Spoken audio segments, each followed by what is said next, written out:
అమరావతిలో మరో 1.5 కిలోమీటర్ల సీడ్ యాక్సెస్ రోడ్డు అందుబాటులోకి వచ్చింది.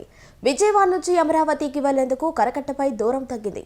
కొత్తగా అందుబాటులోకి వచ్చిన సీడ్ యాక్సెస్ రోడ్డు గుంటూరు ఛానల్పై నిర్మిస్తున్న స్టీల్ బ్రిడ్జి పనులను మంత్రి నారాయణ పరిశీలించారు. ఈ నెలాఖరుకు స్టీల్ బ్రిడ్జి పనులు పూర్తి చేయాలని కాంట్రాక్టు సంస్థకు మంత్రి నారాయణ ఆదేశాలిచ్చారు.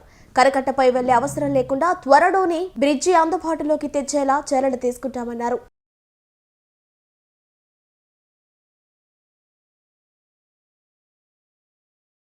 అమరావతిలో మరో 1.5 కిలోమీటర్ల సీడ్ యాక్సెస్ రోడ్డు అందుబాటులోకి వచ్చింది.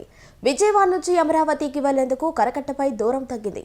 కొత్తగా అందుబాటులోకి వచ్చిన సీడ్ యాక్సెస్ రోడ్డు గుంటూరు ఛానల్పై నిర్మిస్తున్న స్టీల్ బ్రిడ్జి పనులను మంత్రి నారాయణ పరిశీలించారు. ఈ నెలాఖరుకు స్టీల్ బ్రిడ్జి పనులు పూర్తి చేయాలని కాంట్రాక్టు సంస్థకు మంత్రి నారాయణ ఆదేశాలిచ్చారు.